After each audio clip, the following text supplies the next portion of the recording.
창세기 43장 15절부터 24절까지 한 목소리로 다 같이 읽겠습니다. 그 사람들이 그 예물을 취하고 갑절 돈을 자기들의 손에 가지고 베냐민을 데리고 애굽에 내려가서 요셉의 앞에 서니라.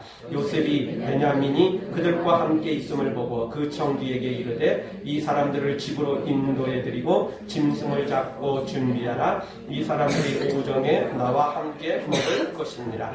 그 사람이 요셉의 명대로 하여 그 사람들을 요셉의 집으로 인도하니 그 사람들이 요셉의 집으로 인도되며 두려워하여 이르되 전일 우리 자루에 넣어 있던 돈의 일로 우리가 끌려두도다. 이는 우리를 억류하고 달려들어 우리를 잡아 노예를 삼고 우리의 나귀를 빼앗으려 함이로다 하고 그들이 요셉의 청지기에 가까이 나아가 그 집 문 앞에서 그에게 고하여 가로되 내 주여 우리가 전일에 내려와서 양식을 사가지고 객점에 이르러 자루를 불어본즉 각인의 돈이 본수대로 자루 아구에 있기로 우리가 도로 가져왔고 양식살 다른 돈도 우리가 가지고 내려왔나이다.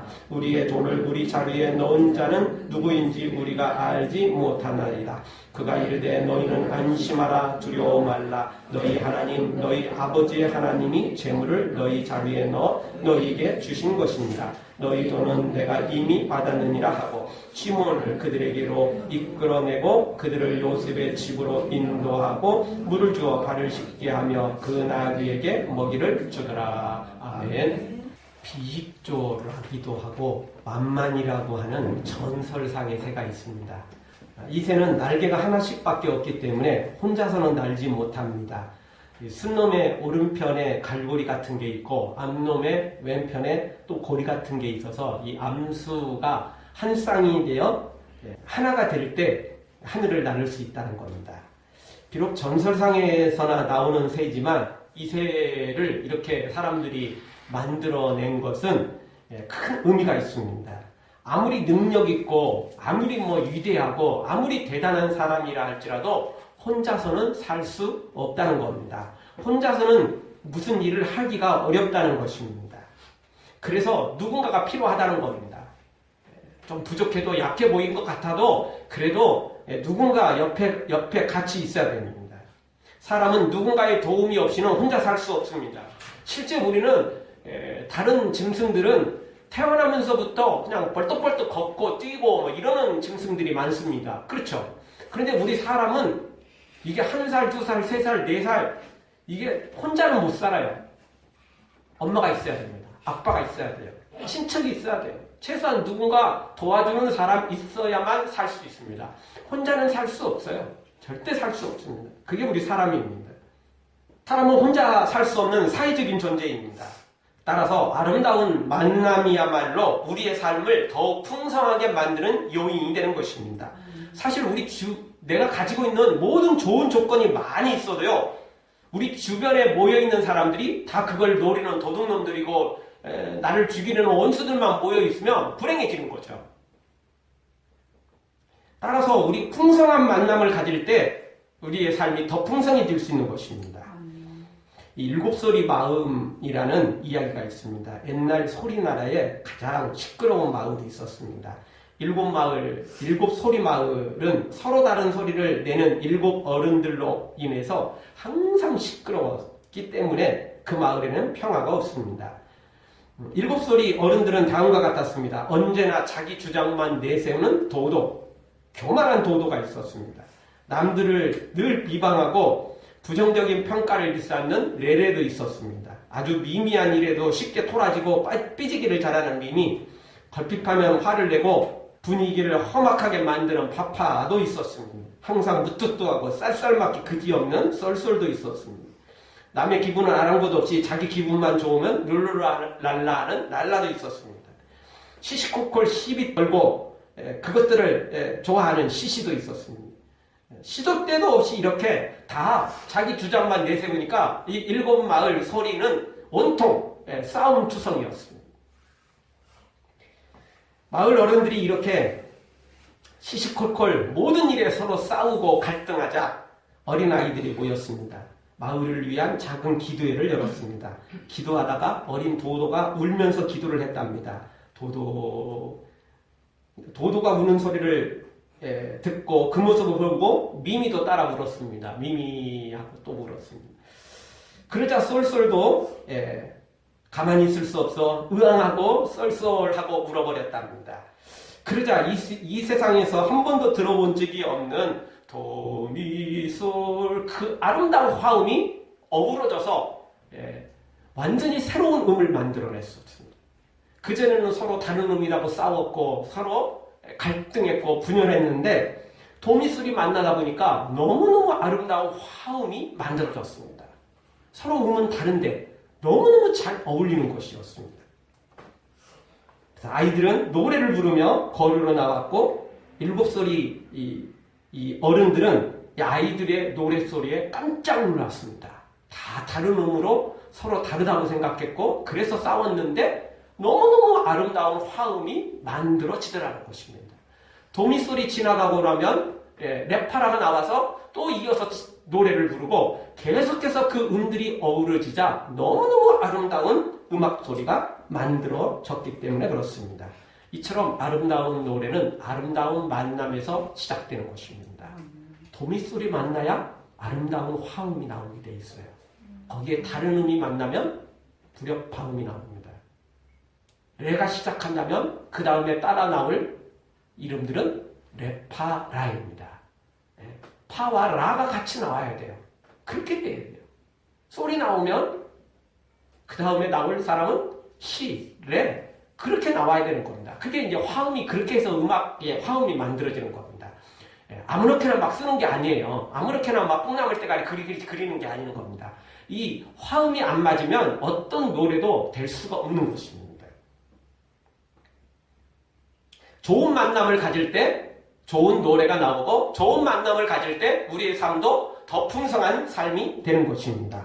다만 우리가 기억해야 될 것은 제자는 태어나는 게 아니라 만들어진다는 말처럼 좋은 만남은 태어나는 게 아니라 만들어가는 것이라는 겁니다.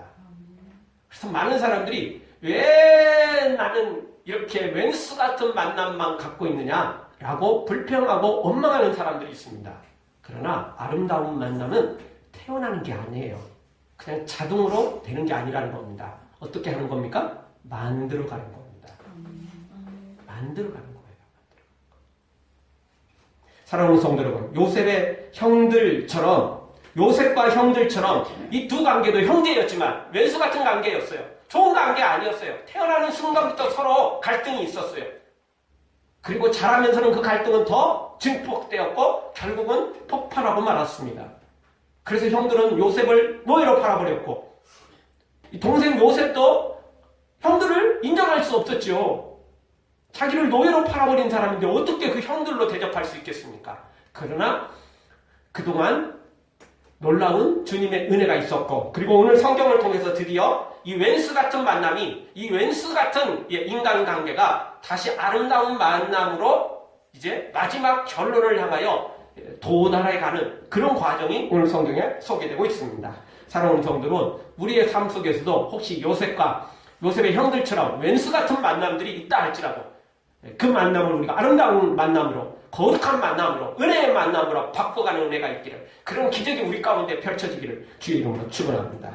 자, 이런 놀라운 아름다운 만남을 가지려면 우리가 어떻게 해야 되느냐 오늘 성경이 몇 가지 소개해주고 있습니다. 먼저 18절에 보니까 후회는 지금이라도 늦지 않는다는 것입니다. 아름다운 만남을 가지려면 후회를 해야 돼요. 후회를 하지 않으면 아름다운 만남은 절대 이루어질 수 없는 것입니다. 요셉은 자기가 청소년 시절에 형들의 조금 잘못한 것도 아버지한테 가서 다 고자질했어요. 아버지한테 사랑받는 건 너무나 당연하다고 생각했어요. 왜? 나는 잘났으니까. 내가 이쁜 짓 하니까 아버지가 날 이렇게 사랑하는 거지. 형들도 이쁜 짓 해봐. 그러면 사랑받을 거 아니야? 라고 쉽게 생각을 했었어요. 형들은 요셉 때문에 참을 받았으니까 당연히 요셉 아버지 몰래 쥐어박는 거 당연하다고 생각했어요. 왜? 우리는 아무 잘못도 없는데 요셉 때문에 참을 받으니까 아버지 없는 데서 요셉 쥐어박는 것은 너무 당연한 거예요. 그러다가 결국 요셉을 팔아버린 것도 죽이지 않은 것도 어디야. 웬만한 사람 같으면 죽였을 거라고. 그런데 우리는 죽이지 않고 판 거니까 그 정도만 해도 우리도 괜찮은 사람들이야. 날 안 건드리기만 하면 나도 괜찮은 사람이야. 다 이렇게 서로 변명했고 다 그렇게 위안 삼고 살아왔어요. 그런데 하나님 앞에 서자 후회가 밀려왔던 거죠. 요셉은 형들을 보잘질했던 것이 후회스러웠고, 요셉의 형들은 아무리 그래도 자기 동생인데 쥐어받고 노예로 팔아버린 것, 이것은 도저히 있을 수 없었던 거죠. 그래서 후회하기 시작합니다. 지난 날들을 후회하고 있는 거죠. 내가 잘못했다, 내가 실수했다, 후회를 하고 있습니다. 많은 사람들이 자신의 한 일을 후회하다가도 다시 그 후회를 내팽겨 쳐버립니다. 양심이 찔리지만 그 양심을 결국 버려버리죠. 그리고는 기어코 합리화시킵니다. 기어코 합당화시킵니다. 나는 이 정도면 나는 양반이야. 이 정도만 되면 나도 괜찮은 사람이라고. 다른 놈들은 더 할 건데 나는 이 정도 잘한 거야. 그리고는 위안을 삼고는 보통 넘어가 버립니다. 그리고는 뒤돌아서지 않고 끝까지 자기 길을 달려갑니다. 그냥. 칼 뽑았으니까 호박이라도 찔러보겠다는 거죠. 끝까지 가는 경향이 있습니다. 그러나 여러분, 우리의 삶 속에는 항상 후회가 필요합니다. 후회해야 됩니다. 후회는 언제든지 늦지 않는 것입니다. 늦었다고 생각할 그때가 가장 빠른 때인 것입니다. 후회는 언제든지 우리에게 필요한 것입니다. 후회 없는 사람, 후회를 하지 않는 사람, 그 사람은 결국 모든 인생을 망치게 되어 있습니다. 모든 인간관계를 망치게 되어 있는 것입니다. 사람이라면 100% 완벽하게 죄가 없고 실수가 없고 허물이 없는 사람은 없습니다. 누구든지 다 허물이 있고 잘못이 있고 실수가 있어요.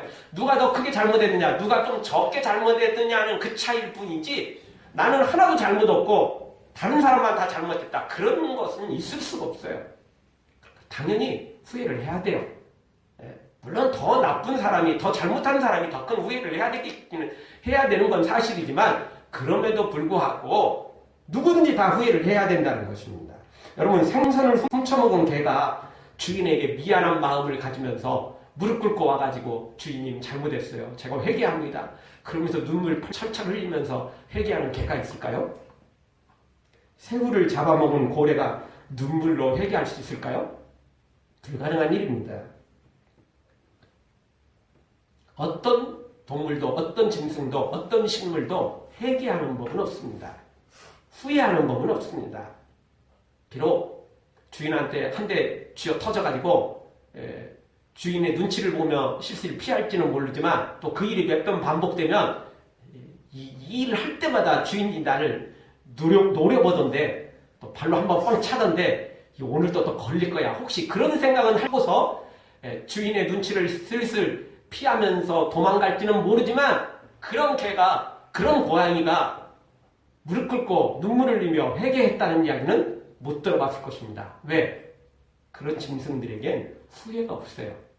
단지 주인의 눈초리가 무섭고, 또는 발길질이 무서워가지고 벌벌 떨며 눈치는 볼지 몰라도 후회는 안 해요.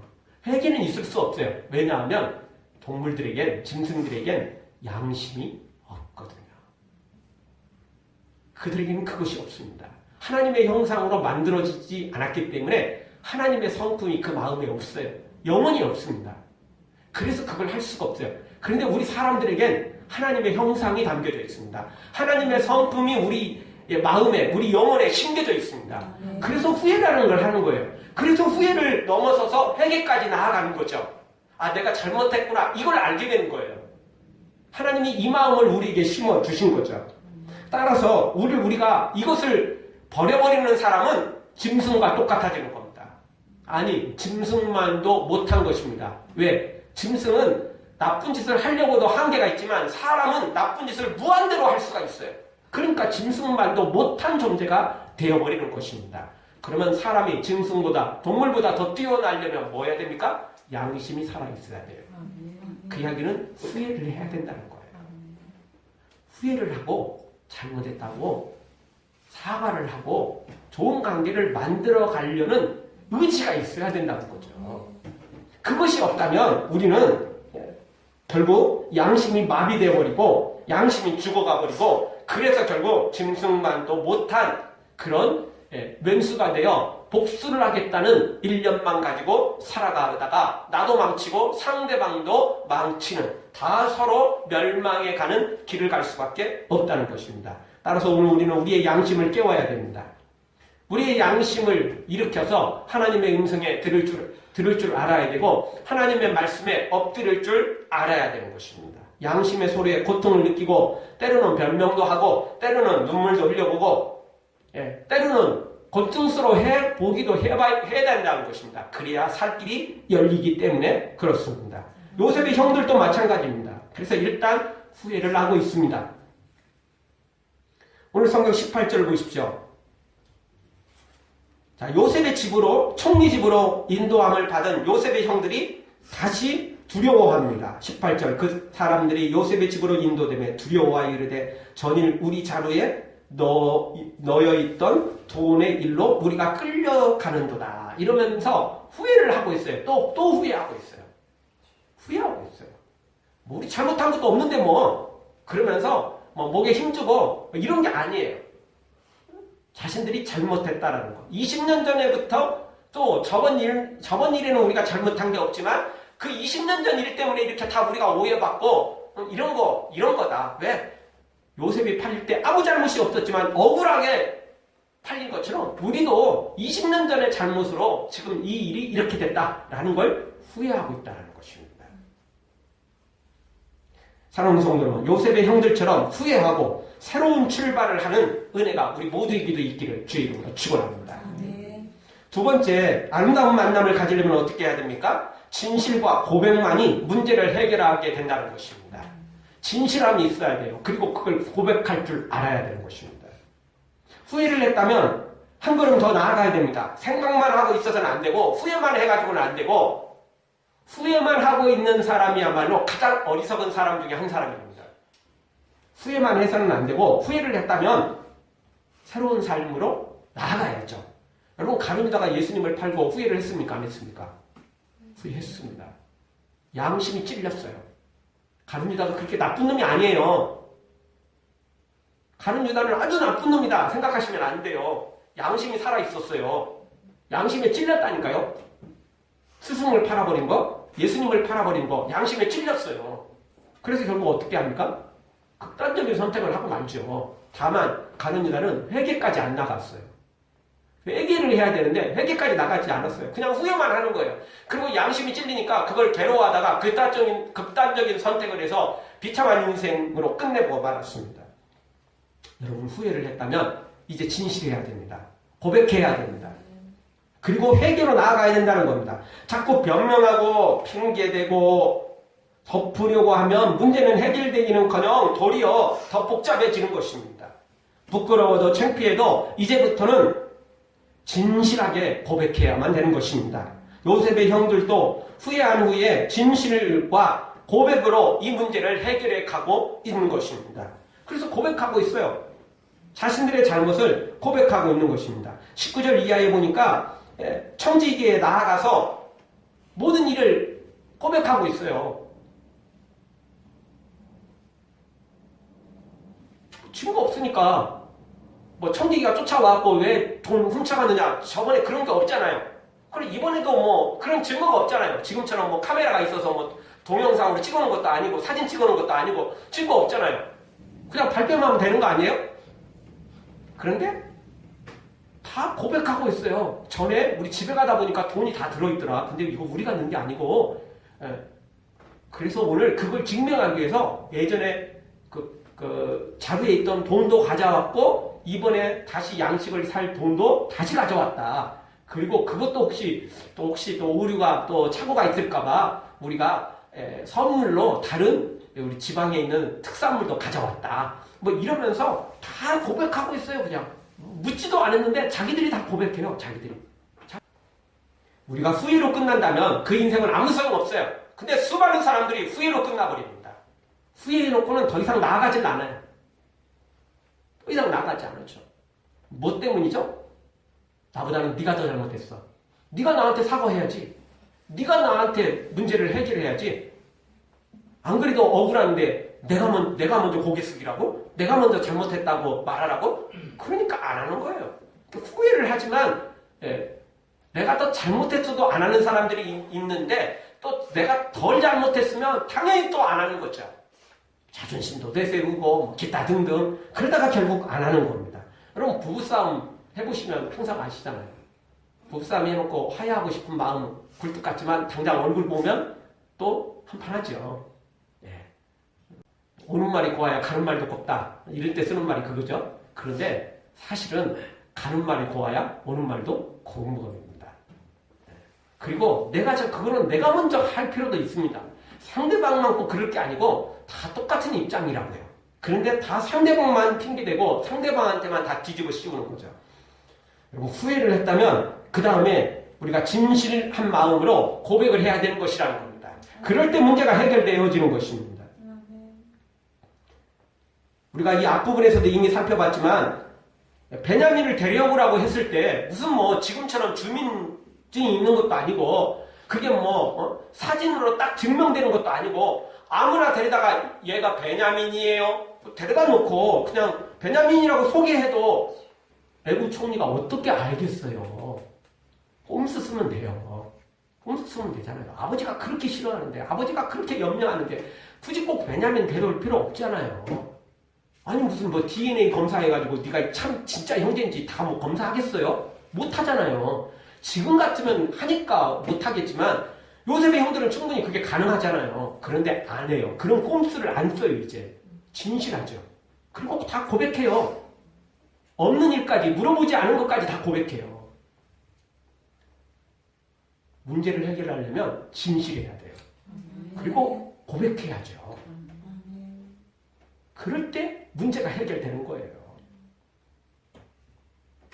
오늘 성경을 보면 16절에 보면 요셉이 베냐민을 보고 형들을 집으로 초청을 해서 같이 점심을 먹기로 결정을 내립니다.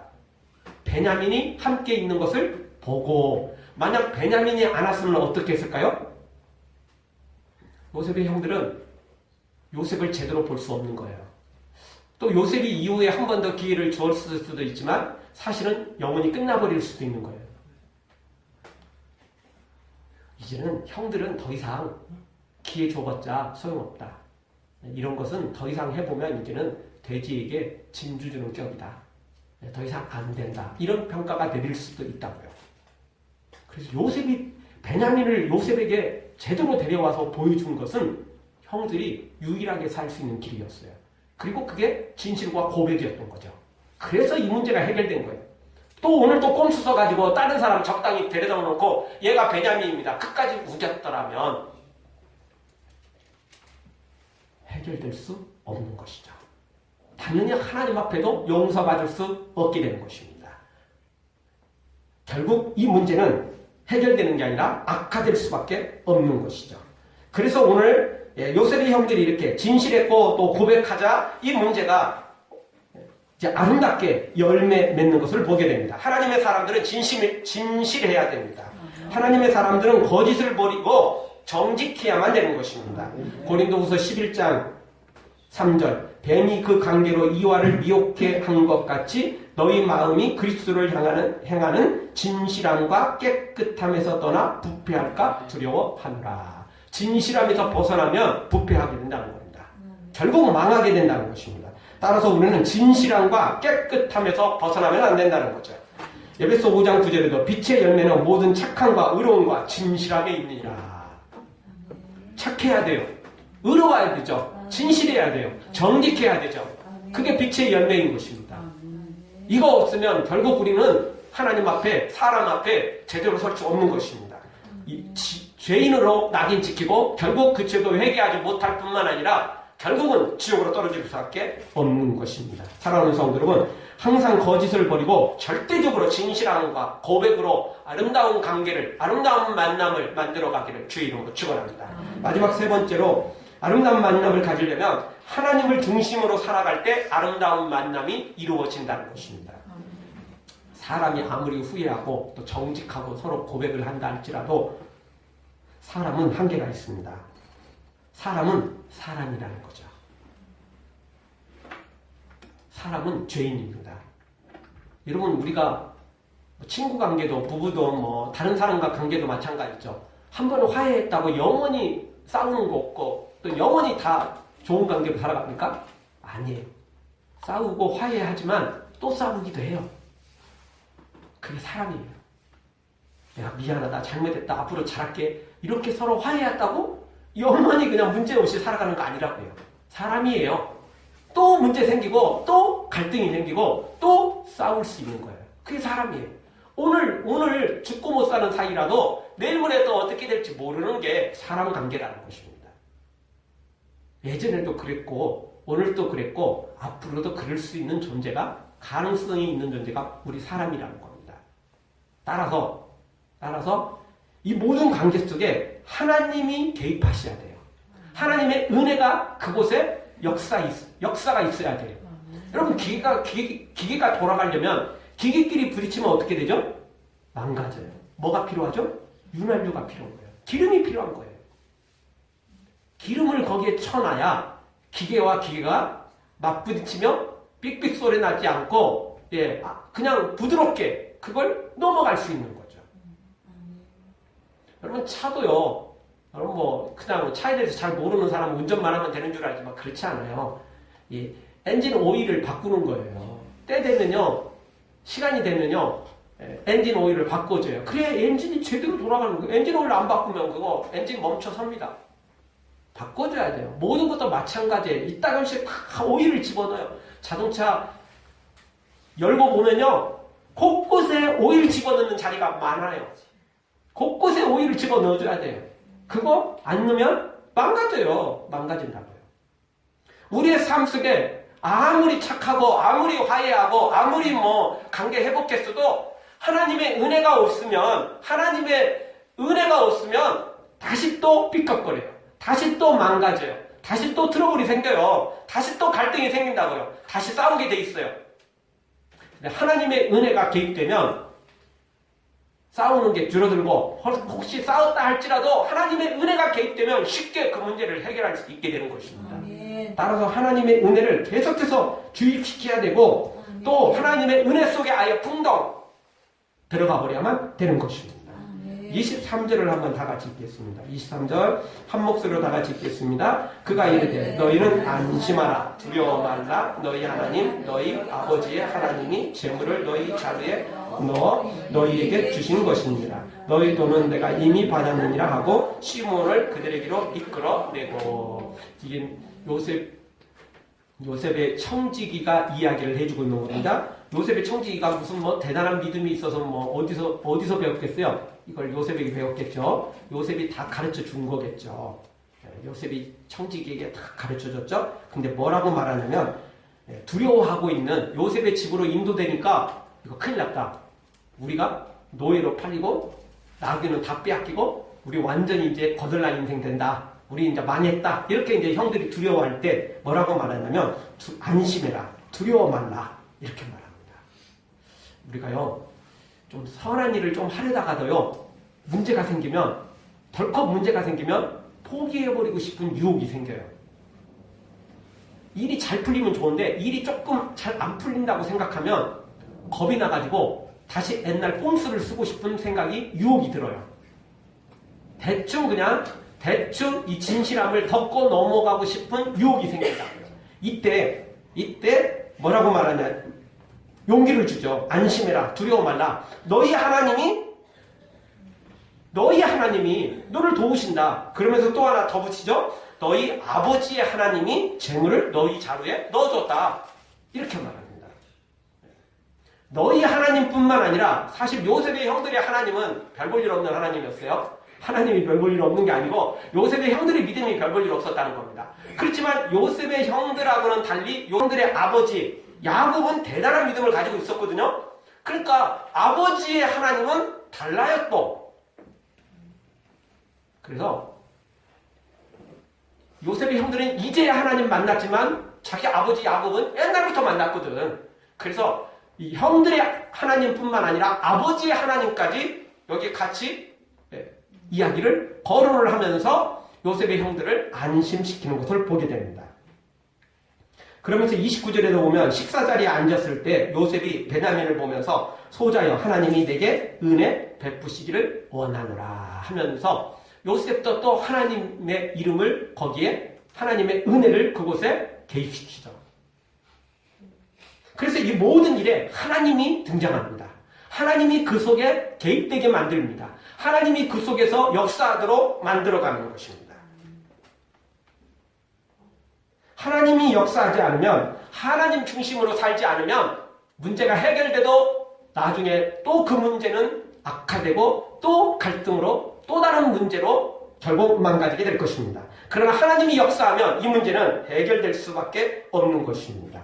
꼬여버리고 깨어진 관계도 하나님을 통해서 이루어지면 어떤 문제든 다 해결되게 되어 있다는 것입니다. 왜냐하면 나 같은 죄인도, 나 같은 악한 자도 하나님께서 용서해 주셨는데 하나님의 은혜가 개입되면 내가 용서 못할 사람이 아무도 없어지는 거예요. 여러분, 나쁜 놈이 후회하고 정말 죄인이 사과하는 법은 거의 없습니다. 누가 먼저 시작하냐면 은혜를 받은 사람이 시작하는 겁니다. 누가 먼저 시작하냐면 하나님의 은혜가 임한 사람이 먼저 시작하는 법입니다. 그것이 현실인 것입니다. 따라서 오늘 우리가 먼저 은혜 받으면 가능합니다. 여러분, 이 일들을 누가 먼저 시작했습니까? 요셉이 형들이 시작했나요? 아니에요. 요셉이 계획했고 요셉이 진행을 했어요. 그리고 형들이 이 계획 속에 동참하게 된 거죠. 요셉이 형들이 당연히 나쁜 놈들 아니에요? 요셉이 형들이 당연히 잘못한 거 아니에요? 그래서 먼저 시작할 수 없어요. 시작한 사람은 먼저 은혜 받은 요셉이 먼저 시작했어요. 그래서 이 일을 진행해 간 거죠. 요셉이 먼저 그냥 형들한테 찾아와서 내가 잘못했어 이런 거 아니에요. 형들 미안해. 내가 어렸을 때 형들 잘못한 거, 아버지한테 고자질한 거 내가 미안해. 이런 거 없었어요. 그렇게 먼저 사과하라는 게 아니에요.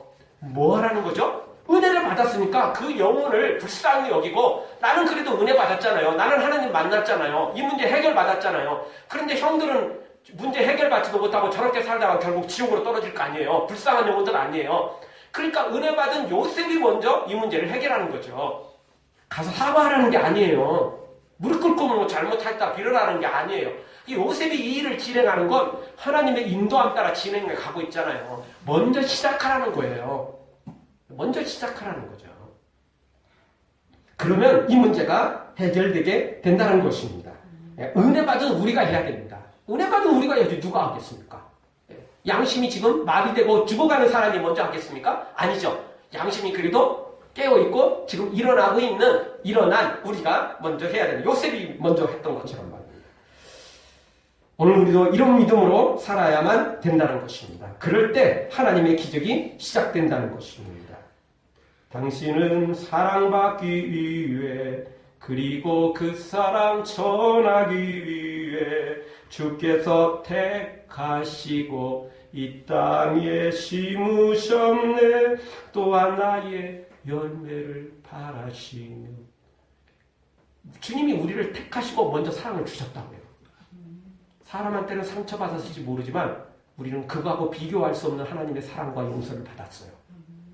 그러니까 우리가 또 죽어가는 영혼을 살릴 또 하나의 열매를 주님 앞에 드려야 될 사명이 또 있다는 것입니다. 그 사람에게는 여전히 상처받고 그 사람에게는 내가 정말 아픔이 있을지 모르지만 그거보다 더 큰 보상을 하나님께 받았기 때문에 그걸 가지고 가서 다른 사람을 살리자는 것입니다. 다른 사람을 구원해내자는 것입니다. 사랑하는 성도 여러분, 나를 버리고 하나님 중심으로 살아가서 요셉처럼 아름다운 만남을 만들어가 결국에는 최고의 승리자 되어지기를 주의 이름으로 축원합니다. 아멘. 기도하겠습니다. 우리 통성을 한번 기도할 때 주님, 요셉처럼 먼저 시작하게 하시고 먼저 사랑하게 하시고